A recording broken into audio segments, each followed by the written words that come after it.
Marble pillars, frozen tension. The Senate chamber fell silent as Kamala Harris tried to trap Jasmine Crockett on live TV. Crockett's razor-sharp reply flipped the debate. Like, subscribe, and watch the moment history was made. The United States Senate chamber held its breath as Vice President Kamala Harris leaned forward at the hearing table, her prosecutorial instincts fully engaged, preparing to dismantle the young congresswoman who had dared to challenge administration policy. The marble columns seemed to lean inward, witnesses to what everyone expected would be another masterclass in Harris's legendary interrogation style. But Jasmine Crockett sat with the stillness of someone who had already won, her folder of documents arranged with surgical precision, waiting for the exact moment to transform from prey to predator. In precisely 43 seconds, one sentence would shatter the vice president's carefully constructed trap and reverse the power dynamics so completely that even seasoned senators would gasp at the audacity and brilliance of what they witnessed. From community champion to Congress, Crockett built her name on resilience, fierce preparation, and bold truth-telling. Feared for research, admired for delivering facts over headlines. She had learned in Texas courtrooms that the most dangerous opponent wasn't the loudest or most powerful. It was the most prepared. Her rise through Dallas politics had been marked by moments where established figures underestimated her, only to discover she had studied their every vote, memorized their every contradiction, and was simply waiting for them to walk into their own words. Vice President, establishment insider, legal prodigy, confident, often condescending, with a long track record of controlling debate space through pointed questions and seniority. Kamala Harris had built her reputation as a prosecutor who could break anyone on the witness stand, carrying that skill into the Senate and now the vice presidency. Her interrogation style, rapid-fire questions designed to confuse and corner, had become legendary. She approached political debates like criminal prosecutions, and she rarely lost. The Senate floor glowed under the harsh illumination of C-SPAN cameras and network news lights, transforming the historic chamber into a modern coliseum. Journalists packed the press gallery, their fingers poised over keyboards, ready to transmit every word to millions of Americans watching in real time. Activists filled the public galleries, some wearing shirts supporting various causes, all understanding they were about to witness a generational confrontation. Lawmakers from both parties had gathered, drawn by the promise of political theater at its highest level. The stakes transcended typical political sparring. This hearing on civil rights policy and criminal justice reform represented a fundamental clash between establishment incrementalism and progressive urgency.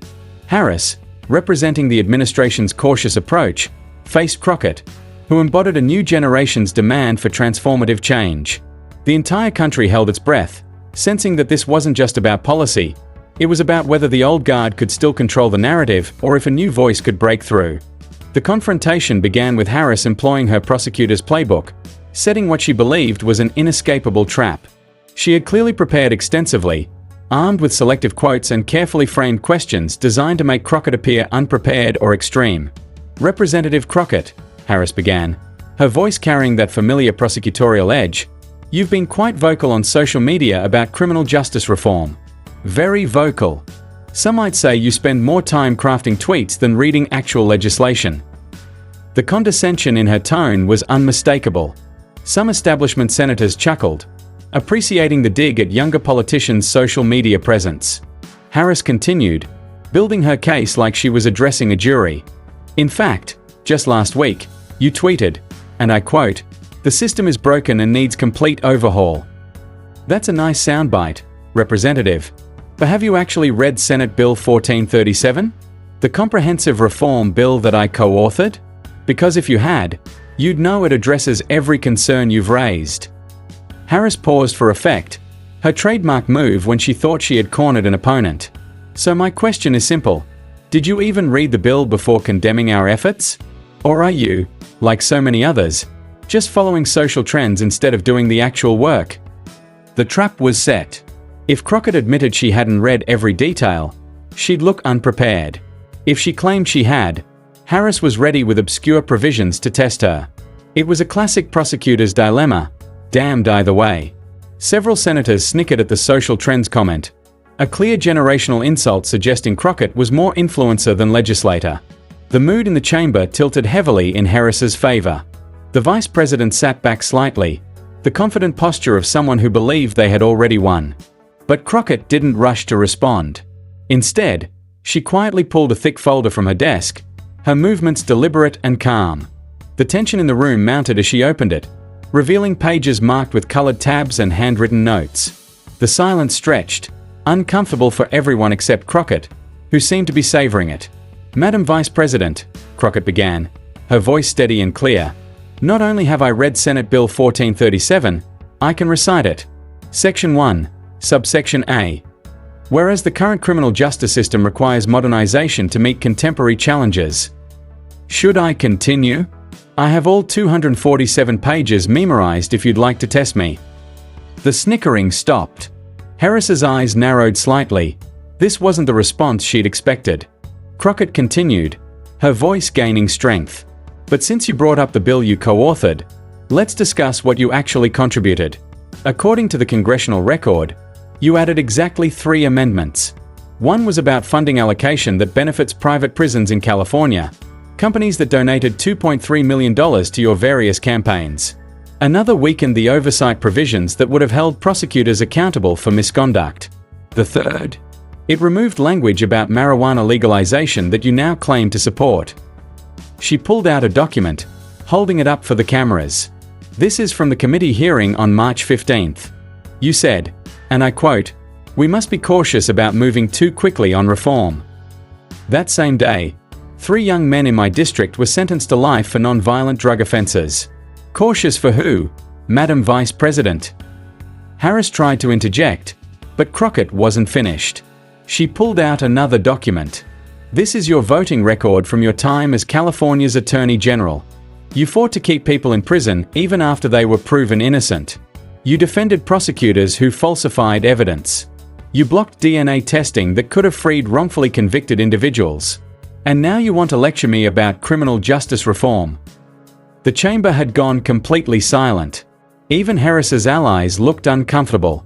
The vice president, who had built her brand on being a progressive prosecutor, was being exposed as someone who had perpetuated the very system she now claimed to reform. Harris attempted to regain control, her voice sharp. "Representative Crockett, you're taking things out of context. My record." "Your record is public," Crockett interrupted, pulling out yet another document. "This is from yesterday's Judiciary Committee meeting. You testified that you've always been a champion of reform. But here's video from 2010 where you called reform advocates naive idealists who don't understand how the real world works. Which Kamala Harris should we believe?" The preparation was devastating. Crockett hadn't just read the bills. She had studied Harris's entire career, every contradiction, every evolution, every moment where political convenience had trumped principle. She had come to this hearing not to debate but to expose. Harris's face had shifted from confident to defensive. This is about moving forward, not relitigating the past. "The past matters when you use it to claim authority," Crockett shot back. "You question whether I read bills? I read everything. Your bills, your speeches, your donor lists, your voting records. I read the details you hoped everyone would forget." She stood up, her presence filling the chamber despite her relative youth and junior status. "You want to know the difference between us, Madam Vice President? You built your career on being tough on crime when it was popular, then pivoted to reform when the winds changed. I've been consistent from day one because I've lived in the communities your policies destroyed." The personal nature of the attack, grounded in documented fact, left Harris momentarily speechless. The prosecutor, who had broken countless witnesses, had nothing to say. And that's when Jasmine Crockett delivered the line that would echo through political history. "Some of us read the details, others just read the headlines." The simplicity of it, the way it flipped Harris's original attack, the perfect encapsulation of substance versus performance, it was devastating. Gasps echoed through the chamber. Some people actually applauded before catching themselves. Harris's confident demeanor completely evaporated as the power dynamic in the room visibly shifted. The line worked on multiple levels. It suggested Harris only engaged superficially with issues, reading headlines rather than doing deep work. It positioned Crockett as the serious legislator despite her youth. It turned Harris's condescension about social media into evidence of her own superficiality. It was the kind of line that would be quoted in political science textbooks. Harris sat in stunned silence, unable to formulate a response. The woman who had made her career on quick comebacks and sharp retorts had nothing. Her mouth opened slightly, then closed. For someone who had commanded every room she entered for decades, being rendered speechless by a freshman congresswoman was professionally catastrophic. Senators exchanged glances, the respect in the room flowing entirely toward Crockett. Even Republicans who disagreed with her politics couldn't help but admire the thoroughness of the preparation and execution. She had done what countless opponents had failed to do. She had out-prosecuted the prosecutor. Crockett wasn't finished. She pulled out one final document. This is my criminal justice reform bill, H.R. 2847. It has 147 co-sponsors, bipartisan support, and endorsements from both police unions and civil rights organizations. It does everything your bill claims to do, but actually does it. You're welcome to read it, Madam Vice President. The whole thing, not just the headlines. The final twist of the knife was delivered with such calm precision that several people audibly winced. Harris's staff looked panicked, unsure how to help their boss recover from such a complete dismantling. Within seconds, social media exploded. #ReadTheDetails became the #1 trending topic globally within minutes. The phrase was perfect, short, memorable, and applicable far beyond this specific confrontation. It became a rallying cry for substance over style, for preparation over performance, for new voices over establishment gatekeeping. TikTok creators worked at lightning speed, creating loops of Crockett's MIC drop moments set to various triumphant soundtracks. One video showed Harris's face gradually losing composure with each revelation, ending with her stunned silence after the final line. Another used a popular "she really said that" audio over the gasps from the gallery. Twitter became a battlefield of analysis and memes. Gen Z rep just dunked on the VP Live, was tweeted and retweeted thousands of times. Political analysts wrote lengthy threads breaking down how Crockett had systematically dismantled Harris using her own prosecutorial techniques. The preparation required for such a complete takedown was widely admired across party lines. Memes proliferated instantly. One showed Harris reading a newspaper with just headlines visible, while Crockett sat surrounded by thick legal documents. Another depicted Harris as a student who only read SparkNotes while Crockett had memorized the entire book. The image of Harris's shocked face after the headlines comment became instantly iconic. News networks struggled to maintain neutrality while covering such a one-sided destruction. CNN panels discussed whether this marked a generational shift in Democratic politics. MSNBC hosts, typically supportive of Harris, had to acknowledge the devastating effectiveness of Crockett's preparation. Even Fox News, usually eager to attack Democrats, seemed almost sympathetic to Harris's plight. Late-night comedians had unlimited material. Kamala Harris learned today that when you come for someone's preparation, you better not miss, Stephen Colbert joked. Saturday Night Live created an entire cold open around the confrontation, with the actress playing Crockett receiving a standing ovation from the studio audience. For Kamala Harris, the professional damage was significant. Her carefully cultivated image as a sharp prosecutor who could handle any opponent had been shattered by someone decades younger. The viral nature of the defeat meant it would follow her forever. Every future debate opponent would study Crockett's method. Her attempt at damage control only made things worse. A hastily arranged interview where she claimed Crockett had mischaracterized her record fell flat when journalists fact-checked and found Crockett citations were accurate. Harris's team tried to shift focus to policy achievements, but the internet had receipts, years of contradictions and convenient position changes that Crockett had exposed. Within her own party, whispers began about whether Harris was the future or the past. Younger Democrats openly praised Crockett's approach, suggesting the party needed more leaders who did their homework rather than relied on reputation. The confrontation had exposed a generational divide that wouldn't easily heal. For Jasmine Crockett, the victory was transformative. She went from rising star to supernova, her name suddenly known nationwide. But more importantly, she had proven that preparation could defeat privilege, that homework could humble hierarchy, that a freshman congresswoman who did her research could take down a vice president who relied on reputation. Speaking requests flooded in, but Crockett remained focused on legislation. Her criminal justice reform bill gained dozens of new co-sponsors in the days following the confrontation. Senators who had ignored her requests for meetings suddenly wanted to collaborate. She had proven herself not just as a debater but as a serious legislator who backed up rhetoric with research. The confrontation changed how young politicians approached establishment figures.